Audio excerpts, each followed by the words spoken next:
What's going on, everybody? This is Zach Dresch, and you are watching the Dresch Code, home of all things music from a Dresch perspective. I am very excited about today's episode. I've got, as my special guest, writer, educator, and musician for the kick-ass band Skin of Our Teeth. I've got Xavier Pastrano here. How are you, my friend? I'm doing well, man. How about yourself? Not too bad. Not too bad. It's been warmer now, so it's pretty cool. Yeah, pretty it's been nice. About that. Yeah, kind of like we're coming out of like these sequestered caverns and stuff now. It's nice to kind of get out and get that sunshine. Exactly. I am live from my girlfriend's porch. So nice. Here I'm talking about. It's nice to get outside, and I'm literally in my little like Harry Potter office. Exactly. It's a little room under the stairs in our house right now. It's so sad. Seriously, it's just a tiny little room. yeah. It's its own little nook. Yes. So today we've got we're going to be ranking all of Queens of the Stone Age's studio albums. Queens of the Stone Age has been one of my favorite bands for 20 plus years at this point. What's your personal feelings about the band? Yeah, hands down in my top 10, probably top 5 for sure, favorite bands of all time. Just a big musical influence, especially the genre that I'm playing now with Skin of Our Teeth. But also too, there's just a lot of like sentimentality there for me too. I had, like the first album that I remember kind of getting into with them was Songs for the Deaf. Sure. And then when I got to college, I became really good friends with my buddy Ben. And Ben was kind of like the encyclopedia of all things rock, stoner rock. And he was the one that kind of then took me back in time and introduced me to the earlier stuff like in their catalog. Right. And that was just wild. Like I remember listening to it's like their self-titled like for the first time and just being like, oh, like whoa, like there's still like the Queens of the Stone Age like aesthetics in Songs for the Deaf, but definitely like much more I feel like experimentation on those earlier albums. And so with that again, like he was a really close friend of mine and passed away several years ago. And so again, like for me, Queens kind of holds a special place in my heart because of that, like our friendship. But also too, like I said, just like music, like a music influence is just huge. And too, they're just powerhouse, super creative across the board. So yeah, they were my gateway into riff-oriented rock for sure. Yeah, absolutely. Like I had listened to like Foo Fighters, a lot of that stuff, but then it was Queens of the Stone Age that got me into the weirder side of things. Yeah. And I think it was important because Dave Grohl was the key to getting me to move on to that kind of stuff. So well, and that's what's so cool too, is just like they're a band, and Josh Homme has so many like little projects. Not to the extent of like Les Claypool, you know what to say, but like or Dave Grohl even. Or Dave Grohl, yeah, totally, yeah, for sure. But what's cool is that there's some crossover with artists, and so what's neat, is that you listen to one band, you find like a person or a performer that you like in that group, and then all of a sudden you're like, well, hold on a second, they're over here too, and again, just like that, the interconnectedness, that those gateways is pretty cool how that works. So yeah, for sure. So should we get started with our rankings? Let's do it. All right, I'll go first just to kind of to get us kind of all right. This one, I don't know if it's controversial, probably not at this point. My number is at 7 is Villains. Okay, it's my least favorite album. It's not bad. I just want to clarify, all of these albums are great in their own right. We're prepping for this. I can't tell you, like that was the exact phrase that was running through my mind the whole time. I was like, just so people know, like I love all their albums. They're all good, but some are a little bit better than others. Yeah, this is the one I go back to least. I think it's because sonically, drum wise, I want a little crisper production. Sure. And obviously, Mark Ronson produced it, and so it's going to have more focus on guitar and bass grooves than drums. So it's kind of like, and you can kind of feel it. And especially when you have such a good drummer like John Theodore drumming, and you just have him sidelined a little bit, I'm just kind of like, what the hell? Like, yeah, that's I totally agree. Can I give mine now? Yeah, absolutely. Okay. Let's go back and forth. Okay, cool. Little virtual tennis match here. So it's funny. I'm wondering how similar ours are going to be, because I also had Villains as 7. And like you said, it's it is a solid album. There's some super catchy tunes on it. I know that, for some of the like Queens of the Stone Age purists and stuff, it's this album definitely strays away from their earlier sound. Yeah. There's still some of that like like DGAF kind of like Yeah. swankiness, Yeah. that attitude that Josh Homme and the crew bring. But it is, for me, it's grown on me a little bit over time.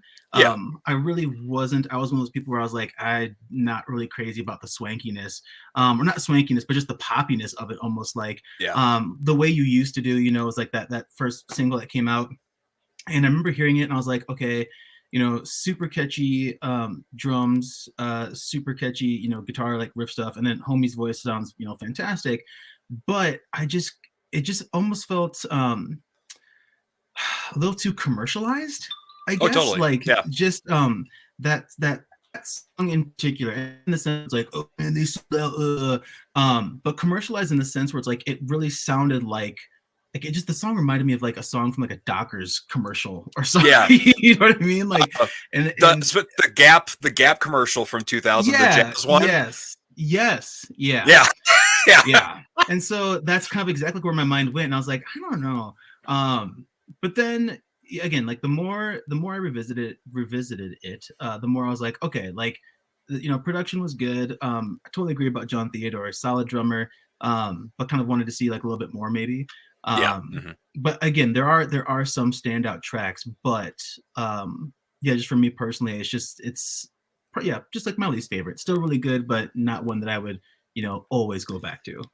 Yeah, there is.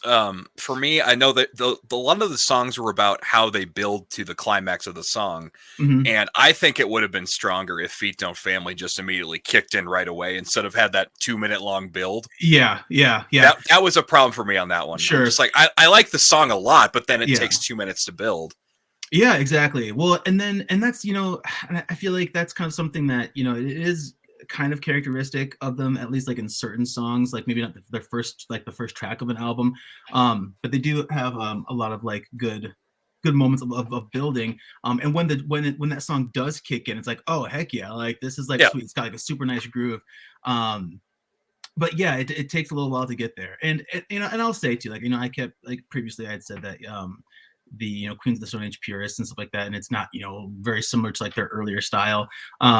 This is a band too that, like, I mean, they've never pigeonholed themselves into a particular style. And in articles that I've read, like, Nick Oliveri had said, like, when he was in the group, he's like, we've never set out to like make a hit record. We've always set out to make music that we wanted to hear. There was stuff out there that we liked, but we weren't hearing the kind of music that we wanted to hear, so we made it ourselves. And that's definitely changed over time. So like, I give them props for that, for just, not becoming stagnant, not just like rehashing these like facsimiles of just stuff that's, been done before. So Villain's definitely, a step in a different direction, still solid.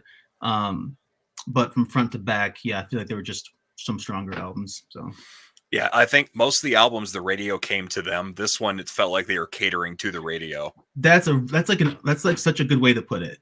I totally agree. Yeah, it's absolutely. Like every other one, it's like, oh, the radio, oh, it just happens to work out that it sounds good on the radio. But this album, it sounded like, with getting Mark Ronson after it just having Uptown Funk and all this stuff, I'm like, it felt like they were trying to get to the radio for this one. Yep, definitely. And I think, and part of that too is, and that's so interesting, is that, like, at least, with that particular album, I feel like if you're paying attention at, who's producing what and like who they're working with, how one individual can have such like a huge impact on the sound of an album. Like, we're not necessarily talking about the musicians themselves, but a person, outside of that particular group who has a hand in that creative process. Because like you said, the minute I heard the way you used to, or even like Feet Don't Fail Me Now, it's like, oh yeah, this totally, like, it's reminiscent of Uptown Funk, just like it is. It's super catchy. It's got that groove.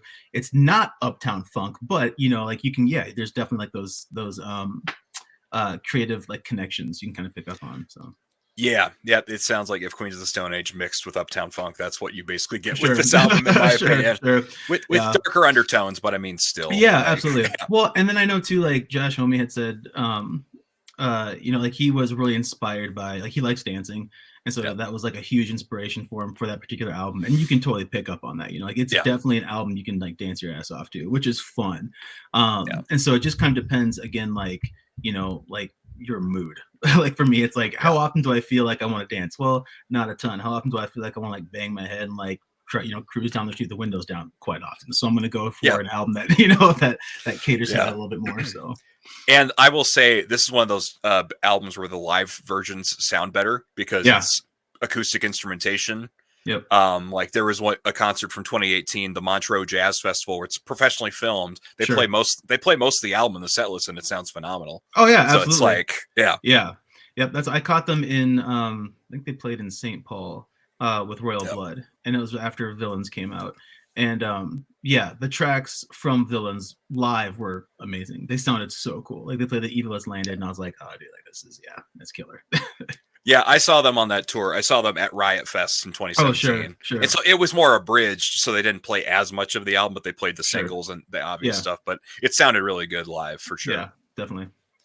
So let's move on to our number 6. This one may have some of the purists slap me in the face. I have the self-titled as my number 6. Ooh, okay. My reasoning is because I love the riffs on every single song.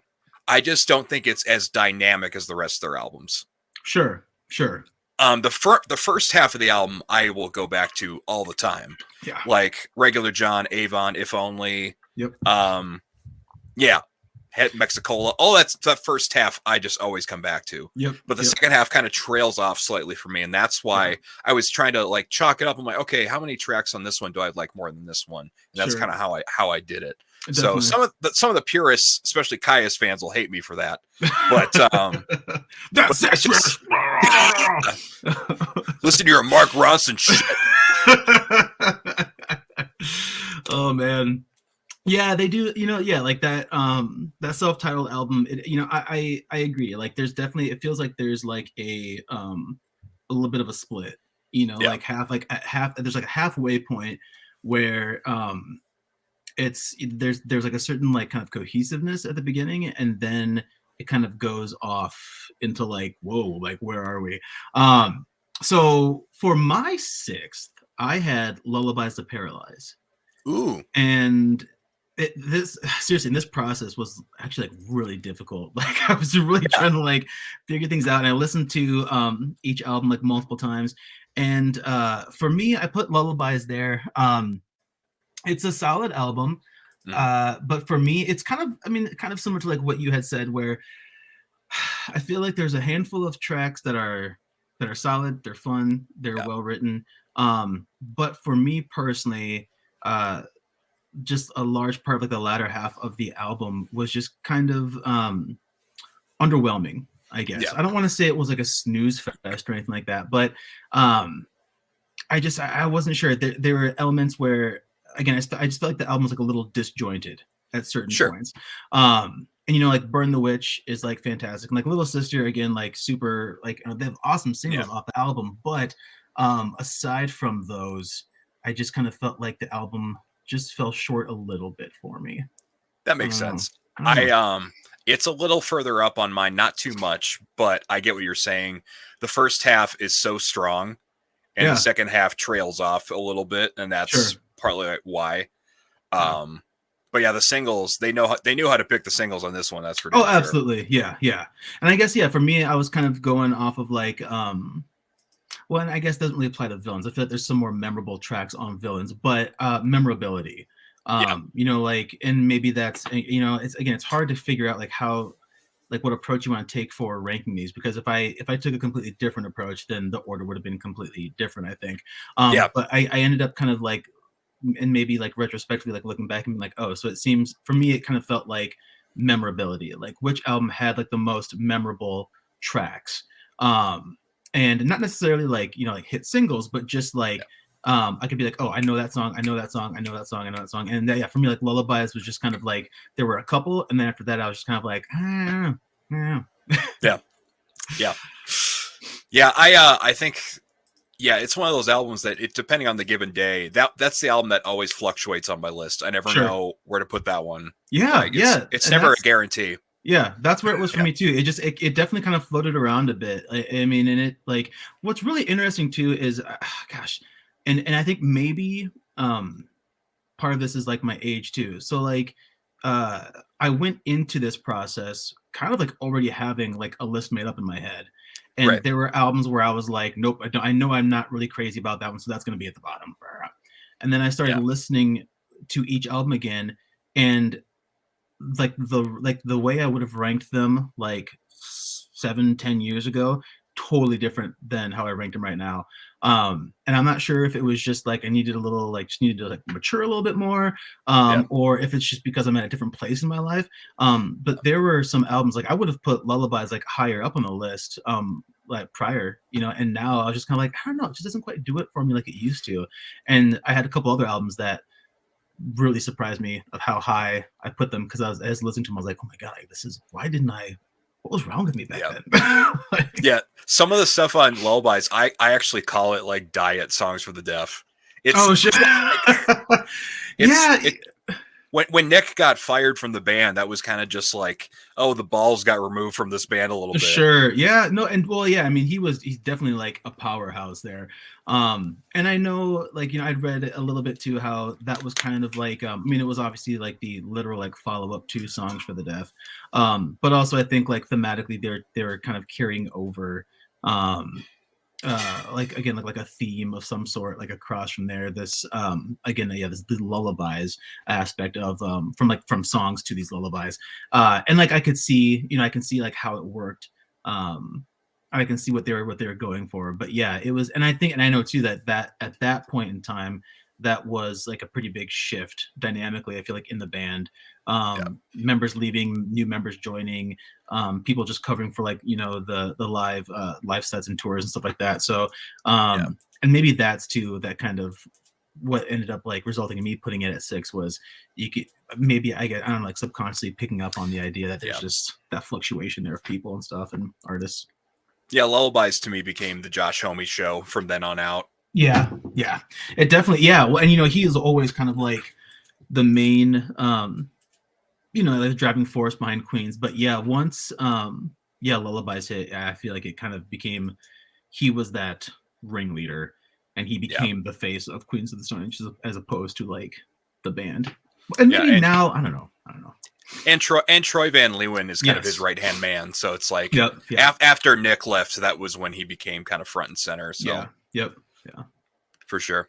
Well, my number 5 is the follow up to Lullabies. I've got Era Vulgaris is my number 5. Okay. All right. Right on. At the time, I did not like it at all, except for the singles "Sick, Sick, Sick" and "8s and 7s." Sure. Or is it, or is it 3s and 7s? Threes and sevens. God, there's numbers. I can't.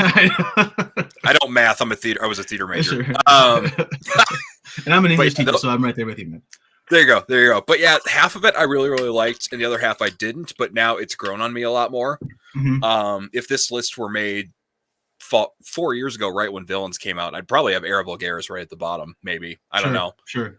But it's grown on me because I like weird albums like this now. So it's just like I dig it way more than I used to. Yeah. That. So. Well, I'll get to Era Vulgaris. So, my number 5 was, I struggled with this one, was Like Clockwork. Ooh. And I don't know. I still feel kind of bad having it at number 5 because like I mean, I love that album. I really love that album. And I remember like when it came out, it was, it was the first Queen's album that they had released in quite some time. I know that the band had been through a lot, and like Josh Homme had some like he had like an infection, and he was like in the hospital and stuff like that, and it was just like in really bad shape. And so all that stuff definitely carries over into the album. And again, not for me personally, I know I'm starting to wonder, like, why the hell did I put it at number 5? I'm not sure. I think so. Revisiting it recently, again, it's a solid album, front to back. I feel like, and maybe I was trying to be as objective as possible. I thought that The album is consistent, but if I were to like, it's not the album that I would give somebody who was like brand new to Queens of the Stone Age. Totally. Yeah. And I think that's kind of like where my mind was when I put it as fifth. It's for me personally, super solid album. And again, maybe now I'm thinking about too is like this particular list is like how I would maybe introduce it to somebody, how I introduce the band to somebody, maybe. Yeah.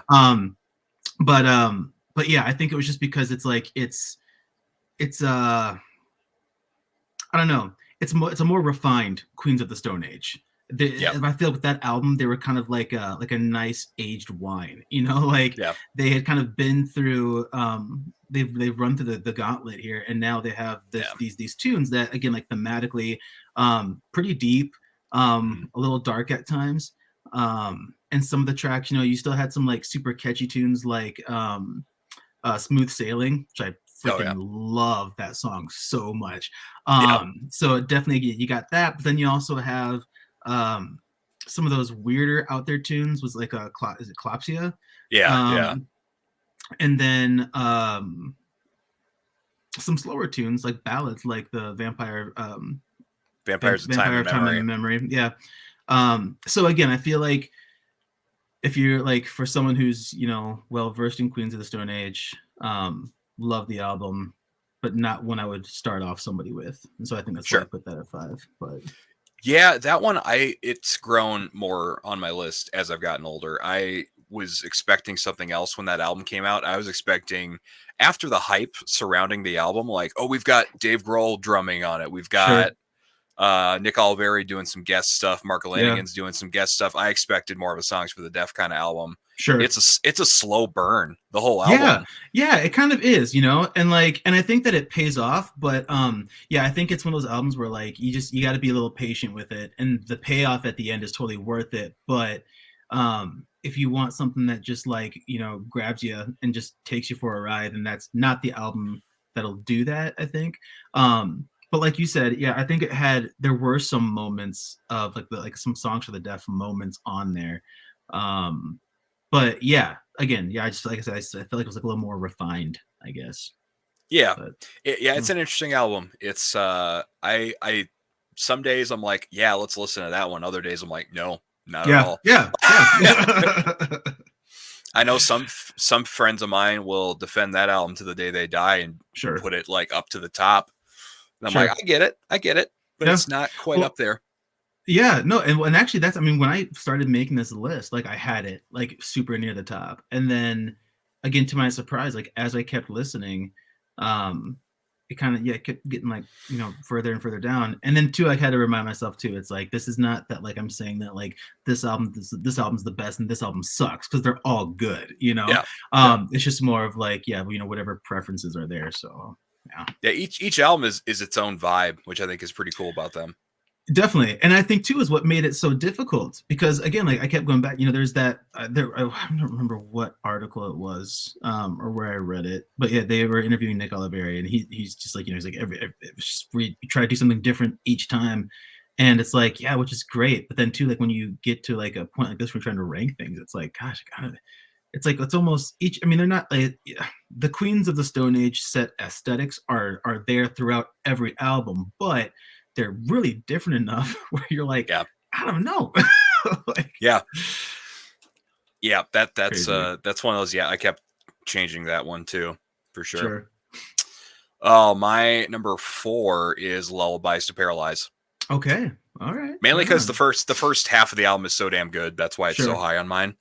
Second half kind of trails off a little bit for me. That's why it's a little lower. That's why it's number 4. But Medication, Everybody Knows That You're Insane. Tangled Up in Plaid is like the most underrated Queens of the Stone Age song. That's a solid one. Totally. Yeah. So this was my huge surprise for me. For number 4, I had Era Vulgaris. Oh, sure. And that was again like prior, like when I first sat down to make this list, I put it at the bottom because I remember like attempting to listen to it like years ago and just being like, nope. And I didn't know why. And I have a couple friends who were like, you know, they swear by Era Vulgaris, like, oh, it's so good. And I'm just like, And then just this time, like I sat down and I listened to it again, and again I had one of those moments where I was like, God, like why did I not like this album so much? Yeah. And I'm not sure why, because I'm trying to remember. This came out. When did Era Vulgaris come out? Did it come out? It didn't. 2007. Okay, so then it came out after Lullabies. Yep. Yep. Okay, okay, and maybe that's why I feel like it's a bit of a stretch from Lullabies. It's a little different in vibe, maybe. I don't know. Because I remember really liking Lullabies and not liking Era Vulgaris. And now it's totally flip flopped. And Yeah. I think part of it was listening to Turning On a Screw. Turning on the screw. I think it's the screw. The screw, turning on the screw. And that tune just like it captivated me this time around, as did the rest of the album. And I feel like this was an album, and it kind of, again, it's like near the middle of my list. This might be one, depending on the individual, that I might use to like introduce someone to Queens of the Stone Age. And I think that's why I put up there, because it was like, okay, it's got like, looking at their again, like their style, their aesthetic, like across their catalog, there's definitely like attitude, just like that, again, like I don't really care kind of attitude. There's definitely some swank, like some hip shaking. There's definitely some little more like aggressive, gritty, like some screams, some gritty distortions and stuff like that on the instrumentation. But then there's also like a couple like kind of like slow down moments. So I was like, which album really kind of caters that across the board, and does so in a way that maybe wouldn't necessarily scare off people. Sure. And I felt like Era Vulgaris was that album. So like Yeah. it has all those things, but everything is kind of like dialed in where it's kind of like neutral across the board, I think. But and then too, like revisiting Sick Sick Sick, I'm not crazy about threes and sevens. And I'm not sure why. I think just like the guitar part is just like a little weird for me. I think I know what it is. It's Guitar Hero. Guitar Hero beat it. What ruined it? Sure, that could be that. Honestly, you know what? That's probably it. I played a lot of Guitar Hero. Yeah, same. Yeah. So yeah, that's probably it, honestly. But yeah, that one really surprised me. I mean, I kind of like, after I listened to it, I was like, wow, like why? Okay, this is. And I'm glad that I was really glad that we did this, because I was like, I wouldn't have made that recognition. So, Oh, the other thing I was going to say too, that almost every single Queen's album has, is like a moment where they just kind of take you into like La La Land, where you're like, where the hell are we going in this song right now? And they do that in Turning On the Screw. There's just like that moment like near the end where you're just like, it gets so crazy and you're like, what is even happening now? And then they just bring it back to like that chorus. And I was like, oh, like that's like, I love that. So some of the lyrics on this album would not fly today. Yeah. That's I had some moments like that where I was listening and I was like, did he just was that just I was like, yeah, no. The song that I don't have this on any of my songs lists, but I wanted to pinpoint this song, because this song was so weird when I was growing up. Like, I'm Designer is such a weird song. Oh yeah. But the lyrics are so weird. Like, there's like lyrics like, counter proposal, I go home and jerk off. Like, what is he saying? Like what is happening there?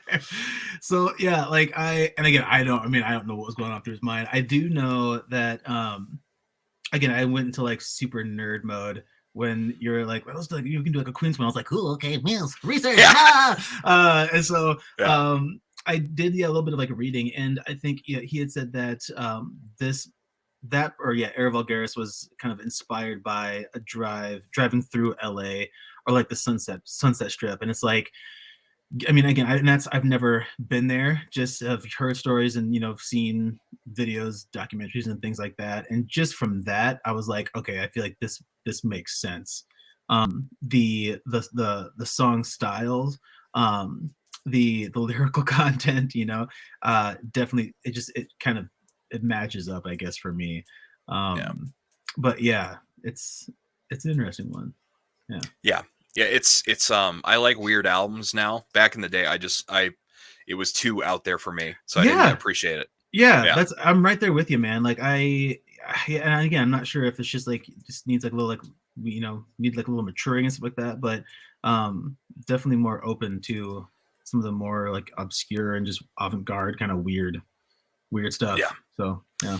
Yeah. I appreciate that album. I'd probably have it bottom like even 4 years ago, but Sure, yeah. it's higher up now. Um, Yeah. So we're on number 3 now, I think. yeah. I've got Like Clockwork. Okay. I think it's just mainly because the songs that hit fucking hit. And some of the songs are slow burns that I like better now than I used to. Sure. And I like the just dynamic flow of this album. It feels like a movie experience for Queens of the Stone Age. Yes. Yeah. Again, that's like the perfect way to put it. Like it definitely has like some kind of cinematic aspect to it. And even too, just from like the album art. What was the guy's name who did that? Bone something. Look it up. I'm my own producer on the show. Look that up for me. Yeah. I think it's Boneface. I think is who it is. Yep, Boneface, Liverpool-based artist, Boneface. Cool. Yep. Yeah, and just from the album art to the packaging to the songs, it definitely felt like a soundtrack or something, some kind of cinematic experience, which I thought was really cool. Even the very Keep Your Eyes Peeled, the beginning of that, just like you hear like the was it like glass breaking and like someone like walking, and then the song kicks in. It's like, oh god, yeah. Yeah, and see now I'm like, God, maybe I need to move things around. I'm so wishy-washy with this. I totally get it. Yeah, that one you kind of have to change a lot. Yeah. I don't know. So for me, for my number 3, I had their self-titled. Oh sure. And it was one of those albums where, I think so they were definitely trying to distance themselves from Caius, because they were something new, something different. Yeah. There again, still some, I guess again, I keep saying the word like aesthetically, like still some of the same aesthetics, to like that, like that stoner rock, desert rock kind of stuff, but definitely not a replica of what they were doing. So they're trying to set themselves apart from that, which is like, okay, you get that, but I still think that they were trying to refine some of those key elements that make Queens of the Stone Age Queens of the Stone Age. Yeah. And so there were some things that kind of like not fell short, but just they weren't quite dialed in yet. But for a first album, I guess in my head I was just kind of like, dude, like that's just like when this came out, it's like, whoa, like what is this? And I know that like Josh Homme had said like he was trying to, was a big fan of the band Can. And some of these other like German or like French kind of like swanky rock bands that were kind of doing this like stoner-ish rock with like a little bit of like, again, I keep saying like swank, but that's just like that's the best word I can use to describe that. And then kind of wanting to take that and do their own thing with it. And I feel like you get that with the self-titled album. And like you said, I totally agree. The first half is like super solid. I mean, iconic songs like all the way throughout. And then you get to like the midway mark, and then you start to kind of get like that, whoa, like what is this?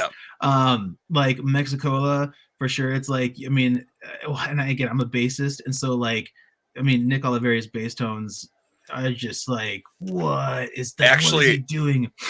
Fun fact: Nick had nothing to do with recording of this album. What, really?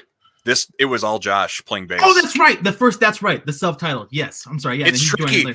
It's tricky because Nick is on the back of the album. Yes. Because they promoted it as a 3-piece, but he didn't play on the album at all. I didn't know that till I was reading about the album. Yes, that's totally right. I was the same way. That was because that was something that I just read, and I totally forgot about that. Yeah, he did everything on that album. That's right. God, yeah, that's just, and that's the other thing too. That's absolutely insane. To make an album like this just completely like by yourself. But yeah, I think like Mexicola, again, I loved the bass tone, but again, kind of like a weird tune.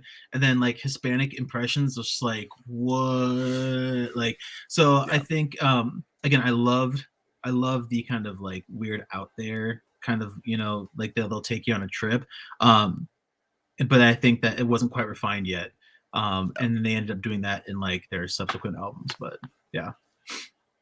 Yeah. I listened to the 2011 reissue version, Mm-hmm. and I'm like, I think those tracks should have stayed off. Sure. Like, Yeah. I like them, but if I would have put them on there, I'd put them after the album, not in the middle of Not it. in the middle. Yeah. Yep. Yeah. Totally agree. Yep. But yeah, solid album. I grew to like I Was a Teenage Hand Model more than I used to. So that's a good album. That's a good song. Right? Absolutely. Super weird one, but I like it. Oh, for yeah. sure. Yeah. Yeah. My number 2 is Rated R. Yours too? Yep. Yep. Yep. Yep. Yeah. It's both the Nick albums they blow me away, and it's dynamically amazing. It's just Nick gave the band that edge. Absolutely.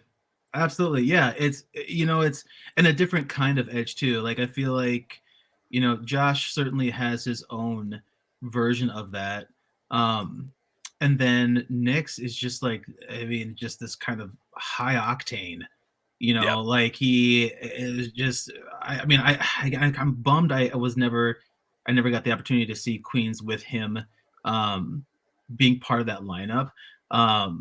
I just, you know, just heard stories and just read, you know, things about how crazy he got. I did. So Skin of Our Teeth, we got to play with Mondo Generator. I was at that show. Yeah. That was so awesome. So I did get to meet him, and see him perform. And again, absolutely fantastic. I feel like he's definitely, you know, kind of like, he's like mellowed out a little bit more like over the years and stuff. But definitely, again, still has the attitude, but just kind of like dialed down a little bit. But yeah, he brought this kind of like high octane intensity, and not just to even just live performances, but also I think like musically, dynamically, you know, like I'm trying to think, You Say I Ain't Worth a Dollar, but I Feel Like a Millionaire. Yeah. Like that song just freaking rips, and it wouldn't be what it is without him, you know. And so and two, I feel like Rated R definitely is you know, released after self-titled, and that's where I feel like they've really locked in that quintessential, you know, like standard Queens of the Stone Age kind of like vibe. It's gritty, it's fast, it's weird, it's got a little swank to it, and it's just like and consistent too. The whole album front to back, it's a banger. So the whole album is, I'm looking at the track listing because I was just like, okay, what's the order? I'm like, every track is so different from the next. Yeah, absolutely. Yep. Which I like. It's not, you know, you don't get bored with it, I feel like. I was at that show as well. You guys killed it, and it was super nice to meet Nick. Yeah, absolutely. It was so nice to meet. It was crazy to meet Nick after the show. He was so chill. Like, totally. Yeah. Yep. Super nice dude. And like, I'm glad that I got to see that show because it's like, oh, this is the closest we'll get to him playing Queen stuff. Having that edge. So exactly. Yep. Yeah, like sure. I totally forgot. We'll get into this in the next album we choose. But I totally forgot that he sang "Gonna Leave You." I totally forgot that. Yeah. But Quick and to the Pointless is so fucking good. Lightning song, In the Fade. That's Mark Lanigan's best shining hour, in my opinion. That's it's a classic. And number 1, Songs to the Deaf. Of course, yeah. That's I mean. I don't know what else. It's without saying.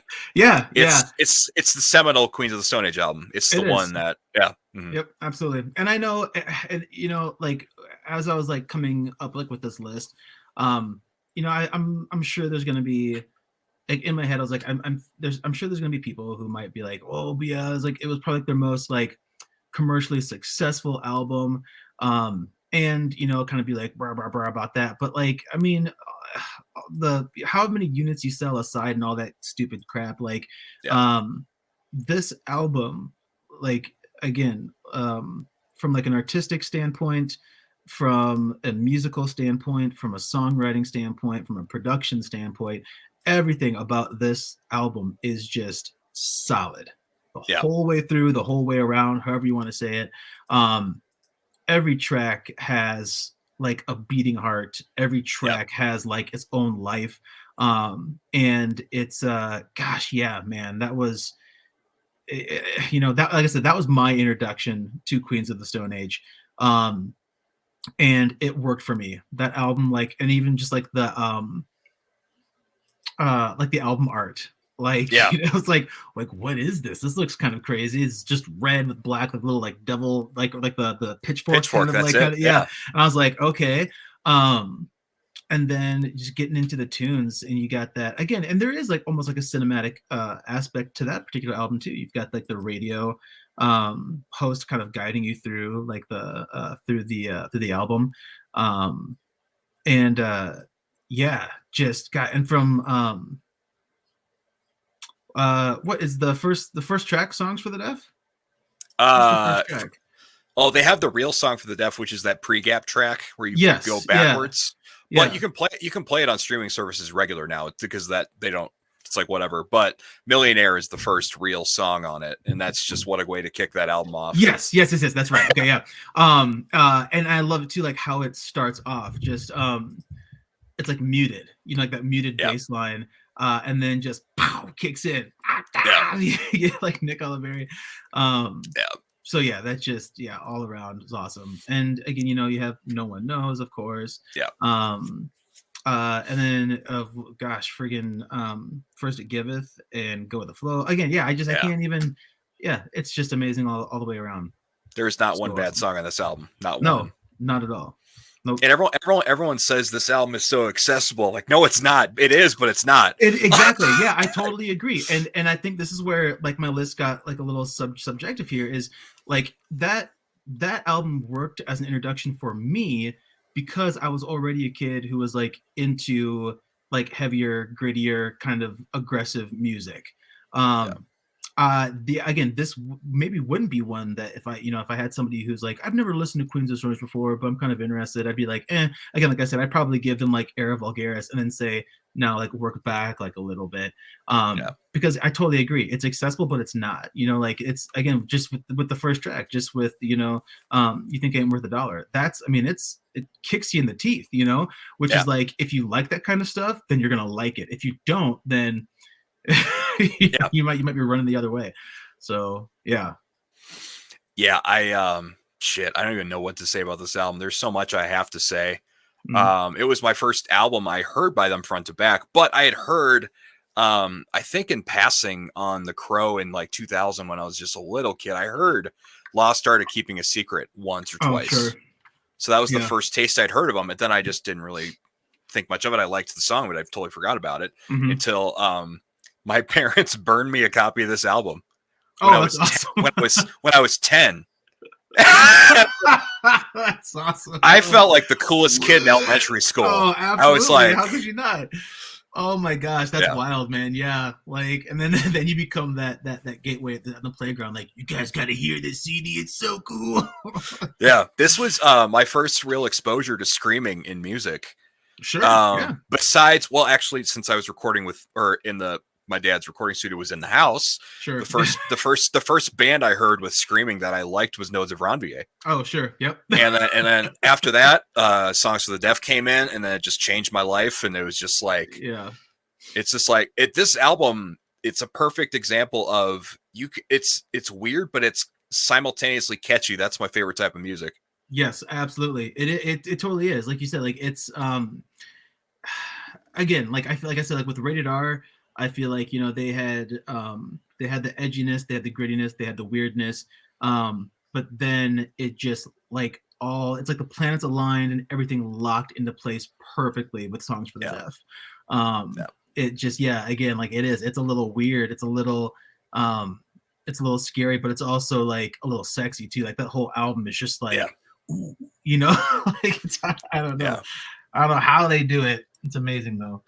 I think this they've struggled since this album to be both weird and catchy at the same time. It's either one or the other. It's never the same. Yep. And that might speak too on, you know, like just the people involved and stuff, you know, like maybe that was, you know, like I'm not saying that it's all like with Nick, but like, you know, he definitely, you know, brought something or numerous like unique things to the table playing with them, as did the you know the other members and stuff too. Like Like John Theodore is drumming for them now, but was it Joey Castillo was the drummer for a while there too. And then you got Dave recording drums and stuff like that. So it's kind of cool having like rotating members and guest spots, but again, it's like you never know like what how it's going to turn out and what those dynamics will be. So this album is just, it's essential. It's some of my top 50 favorite albums of all time for sure. Totally. That's all I can really say about it. I'm sure there'll be more to come up, but that's all I can really think of right now. Same. It's just like, perfect every track. Side note, I watched a video of Nick screaming 6-shooter without music and just doing the lyrics. Like an acapella or something? That's so crazy. And he's just, he falls on the floor at the end and just like goes, "Thank you." That is so bizarre. What the heck? Oh my gosh. That's like sorry, go ahead. I was gonna say go for it. You go. All right. Since Mark Lanigan sadly passed away, I revisited it. This was a perfect time to do the discography ranking too, I think, as well. Just with him passing away, you just really appreciate all the things he contributed to this band. Absolutely. And then I go back and listen to Screaming Trees. I'm like, how did I not listen to this band more back in the day? Sure. I did. And I'm just like, wow. Yeah. Yep. Yeah. I was just thinking too of, again, kind of looking back through the tracks, and then too seeing like, who was singing and the contributions and stuff like that. But Song for the Dead. That's another one Mark Lanigan doing those lead vocals on. But also just like that's for me again, and maybe it's different from each person, and being like as like a person who plays bass, then also like someone who like dabbles in some drums, and you're like drummer, just like that intro for that song, it's just bass and drums with like that guitar in the background, but and then that crazy just like it's such like a weird and then that song too in and of itself, just like it's just like a weird like unhinged kind of groove to it. But what an intense song. So whole way through, this is one of my biggest influences as a drummer too, this album front to back. Totally. Hanging Tree made me appreciate weird time signatures. 5/4 just going back and forth. And I love just like Josh only sings on like, I think about it, he only sings on like 5 or 6 songs on the album. The rest is Nick or Mark. I totally forgot about that too.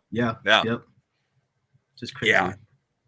Drumming wise, it made me appreciate something so different. Soundgarden too. Those two were my biggest influences in weird time signatures flowing so well. Totally. But I think that's all I have to say about this album.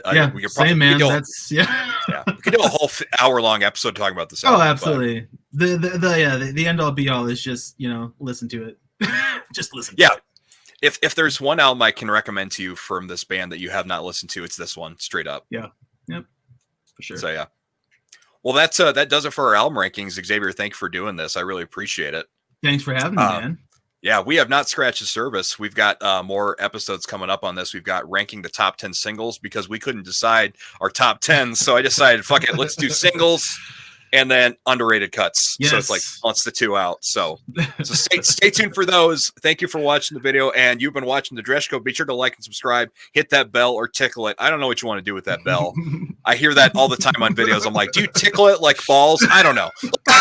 I'm sorry. Cough afterwards, right? Just like, exactly. So hit the bell, whatever you want to do. And thanks for watching. This is the Dresch Code. We'll see you on the next video.